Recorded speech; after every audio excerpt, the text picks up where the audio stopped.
It was yet another day on the Fat Controller's railway, and James was pulling into Kildane Station. Though, he didn't sound very well. And everyone could tell. He was coughing and wheezing all the way down the line of his passenger train. Though he never said why. Henry noticed and asked, "James, are you alright? You sound like you're coughing up your boiler with that."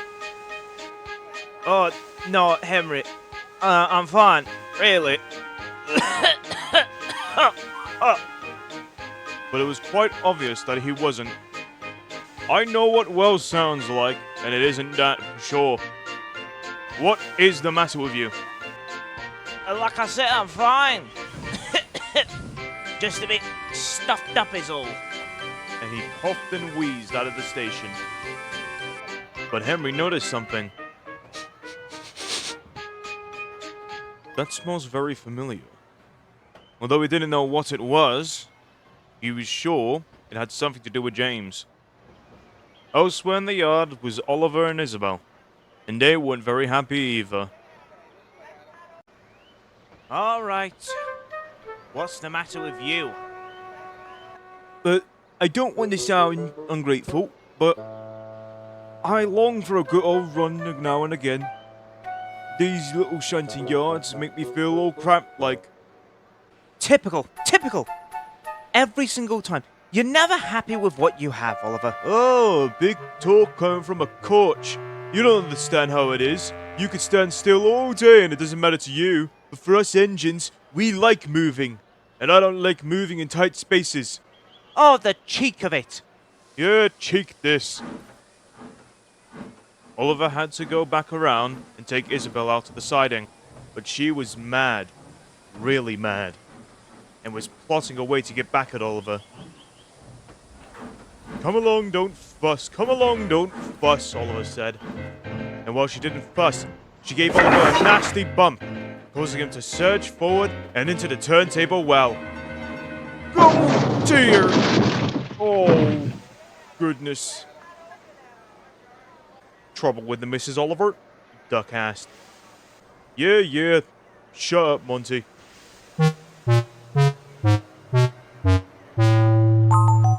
Soon he was lifted back onto the rails, but the turntable was jammed.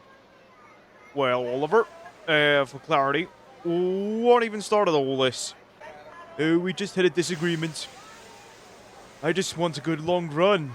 It's what a good engine needs." "Well, if that's what you want, Oliver, since you've jammed the turntable, you fancy doing my jobs for the day?"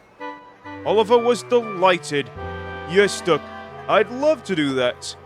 Now, what is it I need to do?" "Oh, nothing much. Just got to do some light shunting, of course.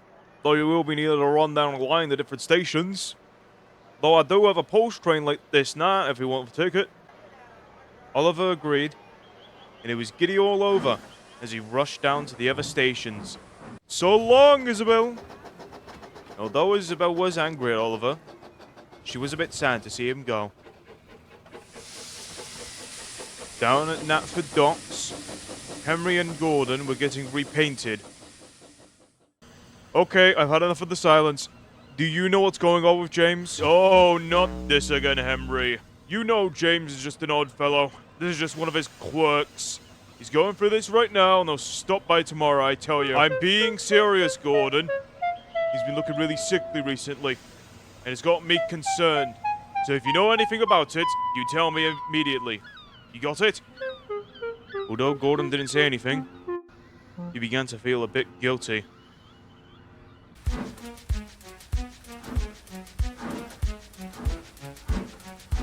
"I'm telling you, James, you just don't sound right." It's all right, Edward. It's fine. Listen to reason for once, James. If you don't feel well, go back to the shed and get checked. Nah, I'm fine," James said. As he was backing up, he went under the coal hopper when suddenly... I swear, Tank engines are easier to work with than any of these big engines, Edward said to himself, before puffing away. Just then, the calling plant manager stopped Oliver for a second. Anything, Master Sir? Listen, I'm going to be completely honest with you, Oliver. I don't think James is going to be able to take that train of coal up to Farquhar. So, you think you could manage it for me? Why, of course, sir. Oliver was more than happy to help out, especially if it meant exploring another branch line.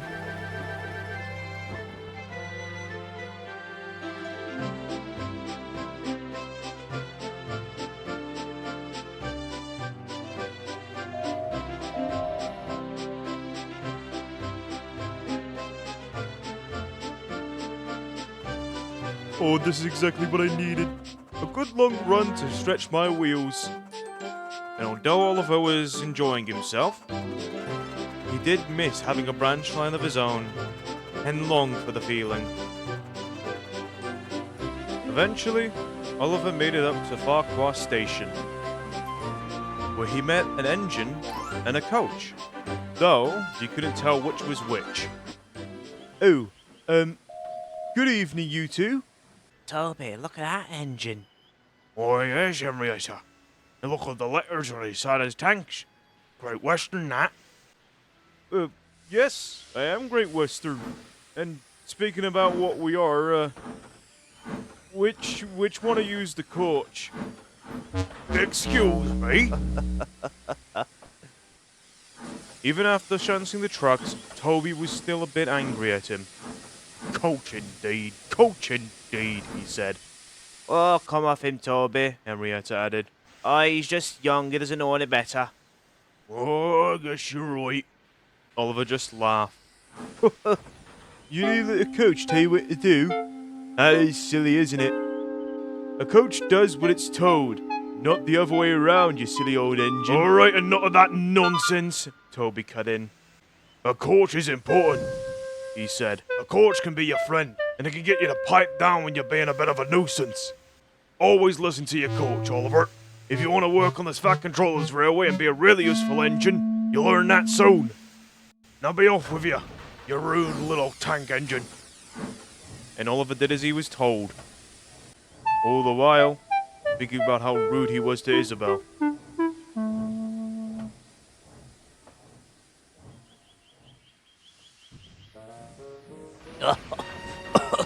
Oh, clever James. Hasn't it acquired sort of perfect idea? No one's going to think to look for this in a coal mine. Alright, listen. We're not the kind of trucks to judge or anything, but you have some serious problems, man. Oh, what do you know? You're just a silly old truck. Well, obviously you don't know what this coal's doing to you. It's messing you up. And when the Fat Controller finds out, well, I wouldn't want to be here when he does. Oh, what am I talking to you for anyway? The only thing I want from you, I can take it any time I want. Goodbye.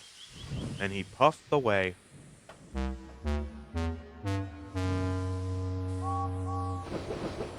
Isabel was still in the yards, wondering about what Oliver was doing.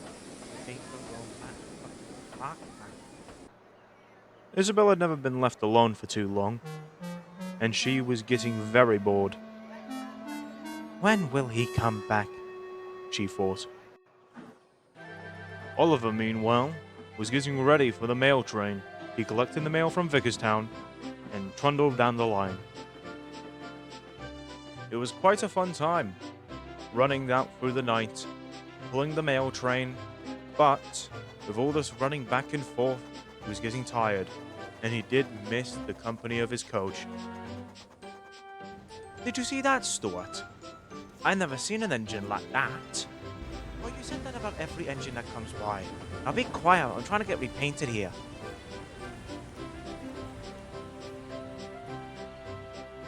At the mail depot in Carlsport, Oliver had stopped to let some of the mail be loaded and unloaded when he met a very familiar face.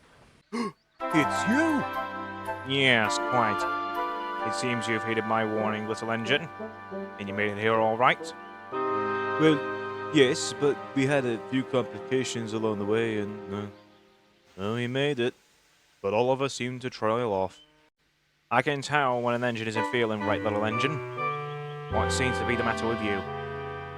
Oh, I've been such a silly engine. I was rude to my coach today, and well, now I just feel very lonely. But the big engine didn't seem to understand. Oh, don't be silly, little engine. It's just a coach. Don't let it get to you. Why? Those little things could stand around all day doing nothing and feel perfectly fine. Us engines, however, we need to move. Just get moving, Oliver, and you'll feel fine. And he puffed away. But Oliver wasn't so sure. Even when Oliver got back on the line, he still didn't feel any better. And to make matters worse, his lamp had broken, so he was traveling without a guide. And when it comes to direction, Oliver is the last engine you want to go to.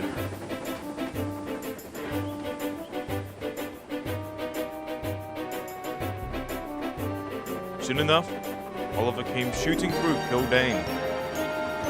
Though he had no idea where he was going. And because of a sleepy signalman, Oliver was sent down the wrong line. Where is he going? He's not meant to go down there. Well, at least I don't think so. What am I to do about it? I can't move. I can't tell anybody. Oliver hadn't realized his mistake yet. He still thought he was on the main line and was picking up speed. And the signalman, well, since Oliver didn't have his lamp, he couldn't see when he was coming. So when he was switched on to the old mine line, it was too late. As when Oliver could see what was in front of him, he saw a line of old coal trucks. "Horrors!" he yelled. Well, this is how it ends.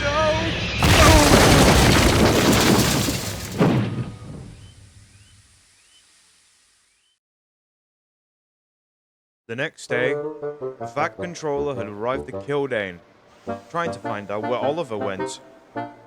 Any news? Well, good news is the turntable's working again, so Doc can get back to work. Bad news, we've looked down the main line and we haven't found Oliver. He's missing. While the two were talking, Henry heard someone in the back of the shed. What's this all about? Oh, thank goodness you came. It's Oliver.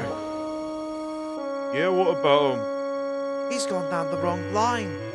He didn't go down the main line. He went down that line over there. Do check now. I'm ever so worried. Alright, alright. Waste my afternoon, why don't you? And he puffed away. Oh, Bill Godred line? What would Oliver be doing here? It was one of the oldest mines on Sodor. Though, Henry began smelling the weird smell he'd smelled before. But he soon forgot when he saw Oliver. It was quite the joke to him. Having a kip in the coal, are we, Oliver? But Oliver didn't say anything. He was far too tired. Before Henry could tease any further, the Vac controller saw the coal trucks and went to inspect them. Henry, do any of these seem familiar to you? It's Welsh coal, sir. All right. New question. How did it get here? Well, if you want the answer, sir, I think we can tell you. What's going on that for, stupid? I need those buffers. Listen, it was complete misunderstanding. Misunderstanding? You went straight through it. I didn't change the. I didn't change the points. You did. Well, you still quit too fast for it. I was not supposed to know the stop. Well, maybe we went on the wrong line. Oh, you stupid. don't tell me. Yeah, I you job. stupid. Later that day, Sir Topham had some stern words for James.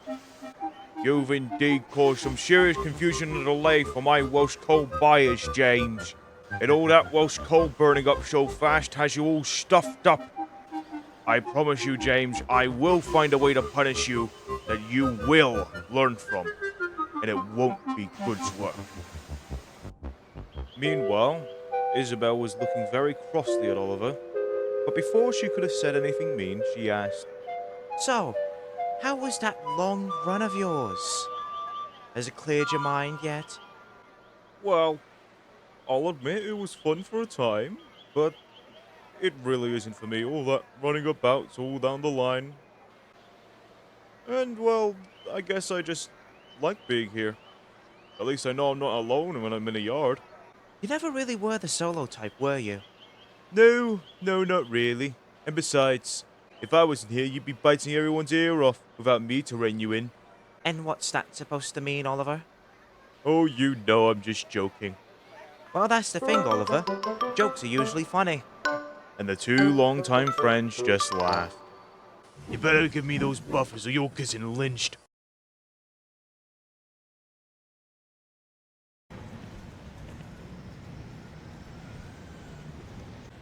You know, I kinda respect it. No one's ever said any words like that to the Fat Controller's face before. Well, I wanted my blue paint, and not that silly sky blue every other engine is painted. Yeah, and that's where you lost me, man. Bloody complaining about paint, it's paint! Yeah, and now I'm stuck in grey, Duncan. You have no idea how it feels to be the odd one out.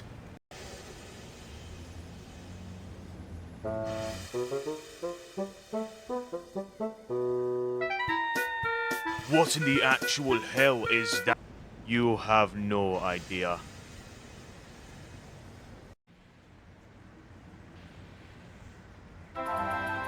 Bloody hell, it's always the paint.